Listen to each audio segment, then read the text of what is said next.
Yo guys, what is going on? Blossom is back, and today I'm going to talk about the next prize car. I know, the Roof CTR3 finals literally just ended a little over 24 hours ago, but I already have information on the next prize car, what it's going to be, what the requirements are most likely going to be, and I just want you guys to be prepped, ready, get excited or get defeated, I guess, because the requirements for the next prize car has most likely already been leaked. So anyway, let's jump into events first. And if you scroll all the way to the end, you can see here German Renaissance 911 GT1 race qualifiers. It begins on the 19th of September for me. Might be different depending on the time zone you are at, but that would be Thursday for me, which would probably be Thursday night for those in Europe. Friday morning for a lot of you guys in Asia, and then, Thursday afternoon / evening for us in the US. Anyway, as you can see right here, 911 GT1 race qualifiers. So let me first, if you don't know what the new prize car is, let me just show it to you real quick. It is going to be this, the RQ27 Slick God. The Porsche 911 GT1 road car, race car. I have the road car. This is the race car. Has a top speed of 205, 0 to 60 of 3.1 seconds, and a very, very tasty handling of 95, along with slick tires. Once again, this car has statistics of an RQ30 car. The only reason why it isn't an RQ30 is obviously the big, fat, slick tires, making it useless in the rain. Now, I'm pretty sure if you guys remembered in the Austin weekend finals, for the Moby Dick that was now 2 weeks ago, there was a 911 GT1 race car that Legrand had at 2 stars. I don't have a picture of that anymore, but it is a very, very menacing car. Looking at the back of the stats here, we have peak power of 600, peak torque at 510. This is definitely a great car you want, because at the end of the day, like I said earlier, guys, it has the stats of an RQ30. The only reason it isn't one is due to the slick tires. So that is the race car we're looking into question. Now let's jump into the leaks and what you can expect for the next final event. So first of all, here we have what it looks like. I'm sorry if the picture is really blurry. It really is only the picture I have of a leak right now. And as you can see, this was sent over to me by my good friend Redline. And he did not get this picture. I mean, I guess he got this picture, but he didn't take this picture. The person that took this picture posted it on Redline's Discord server. So as you can see, I kind of edited it a bit where you can see his little thumbnail for his Discord. Anyway, if you want to see leaks like this, to know in advance what the next prize car is and what possibly are the requirements, go check out his Discord. I'll have the link in the description below. So this is the leak for the qualifiers, but honestly, all the information you need is right here, besides obviously the track sets. So let's start off with the qualifiers. As you know, it requires German Renaissance cars. Now, if you can't see the required assets, so the required cars you need for the qualifiers, I'll just read them out to you. You basically need 5 standard tire cars, and all of them have to be German Renaissance, and the top RQ you can use is 110. Obviously, this is going to be different if you're on the lower ranks. I know if you're like under RQ 130 or something, maybe it's 4 standard tire cars and 4 German Renaissance, something of the sort. But that's basically what you want to gauge for. So qualifiers, that's what you want to really invest in, your standard tire German Renaissance cars. If you're going to ask what I'm going to do, honestly, as I've already said in yesterday's video of the CTR3, I'm not going to participate in the finals. I've just used so much resources. I really need to just recuperate and recalibrate my garage. So I'll be sitting out of this one, especially since my 90s UK deck isn't strong anyway.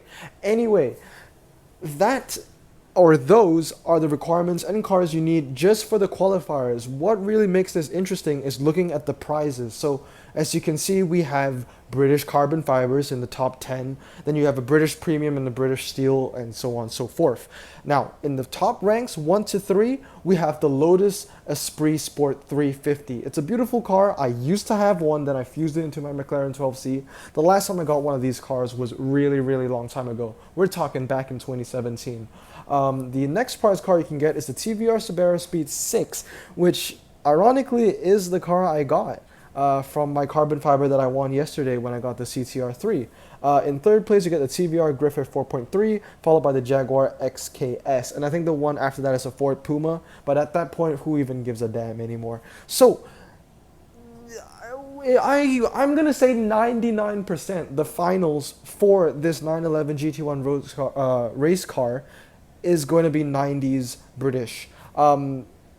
I've been looking at, some people know this, not a lot of people know this, but some people already know, what the prize car is going to be, what the requirements are probably going to be. And there's a lot of discussion going on in Discord, Instagram, Facebook, so on and so forth. And one thing that really caught my eye was someone saying that there's no way it's going to be UK 90 UK's car only because there are not a lot of cars in that category. But I went onto topdrives.club to check what are all the cars, all the UK 90s cars in the game, and there are 4 legendaries. And honestly, at the end of the day, when it comes to Hutch, they don't really care about if there are a lot of cars in a category or not. What they really care about is if there is a legendary that can participate in the event.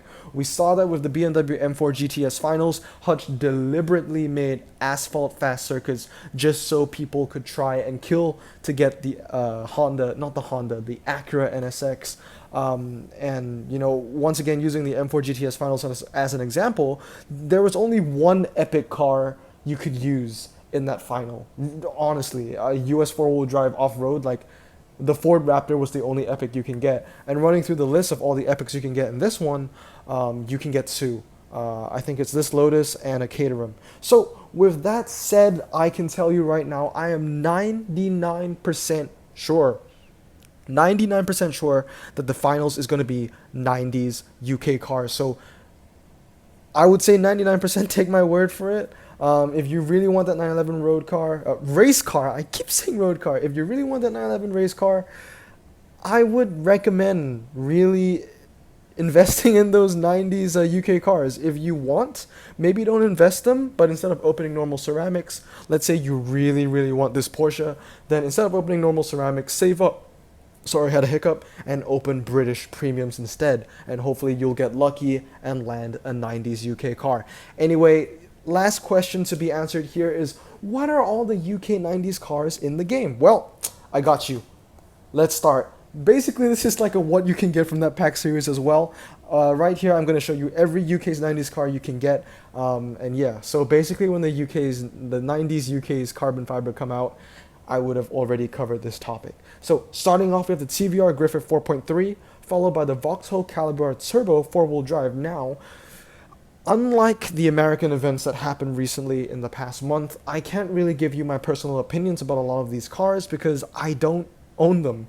I never have, and if I did, I probably fused them already. Unlike the American cars, I could really give you a heart-to-heart feedback because I own a lot of those cars. So this one's going to be, take it with a pinch of salt. This is going to be neutral, just me showing you what are the UK 90s cars in top drives. So followed by that is the TVR Chimera, I don't know how you say it, 5.0. This is actually a TVR. I've wanted for a while. It's actually really nice, and I would love to have it in my garage. Basically, almost every TVR is going to be considered for this event. I think there are only 2 TVRs, aside from the prize car, that doesn't count. Anyway, let's move on. Is the Ford Escort RS Cosworth. I'm pretty sure it's medium ground clearance. I mean, looking at it, it looks like medium ground clearance, and it has 4-wheel drive and decent handling. Followed by that is the TVR Griffith 500, followed by the TVR Subaru Speed 6, which is obviously the Tier 2 prize in the qualifiers, as well as the car I got yesterday from my carbon fiber. Moving from that is the Ford Sierra RS Cosworth 4x4. So, I think so far we've already seen, 3 4x4 cars, and a lot of them are medium clearance too. So, already thinking about what the track sets are, maybe there's going to be some rain for the 4-wheel drives to really have that edge, or maybe there's going to be like a medium city streets. I don't know. These are the things I like to think about, which is strange because I'm not even going to do well in this finals because I don't have any of these cars besides the TVR. Moving on is the Lotus Esprit S4.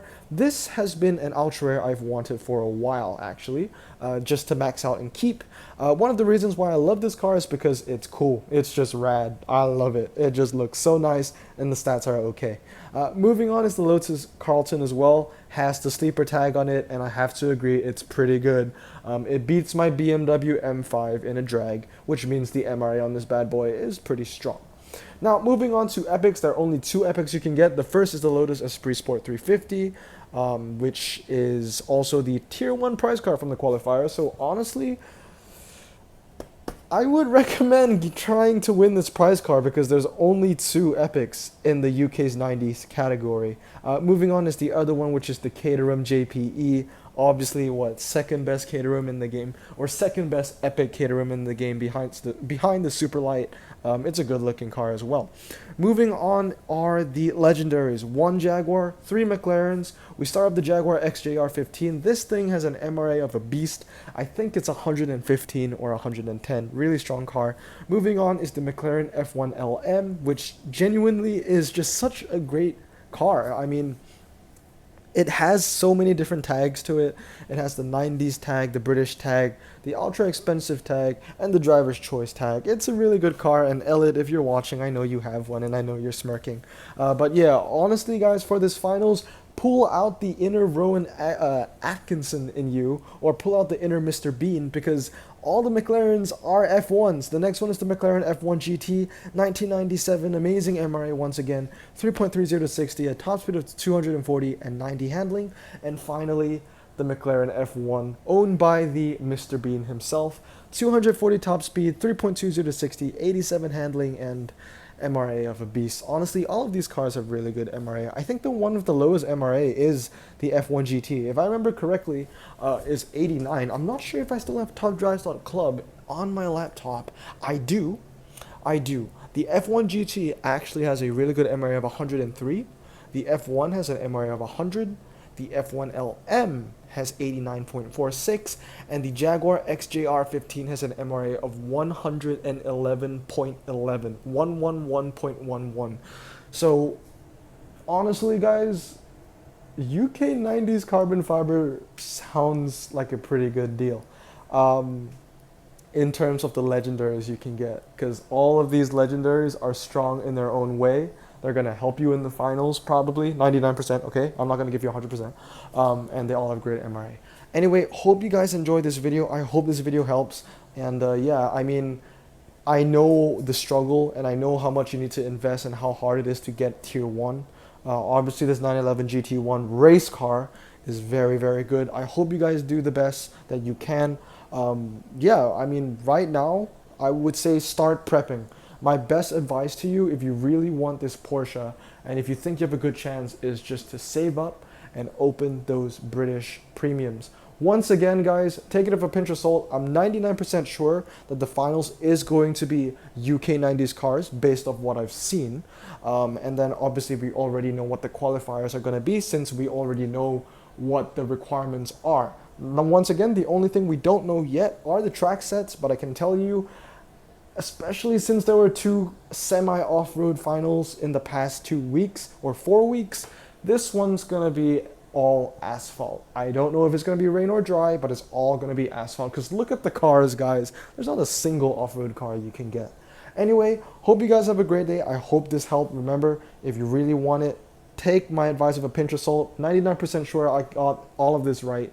But yeah, it's probably going to be UK's 90s. The only thing that can really stop me now is if Hutch watched this video and they're like, okay, he knows too much, we're changing the requirements. But hopefully they don't do that. Anyway, hope you guys have a great day. Make sure to subscribe, and I'll see you all next time. Blossom out.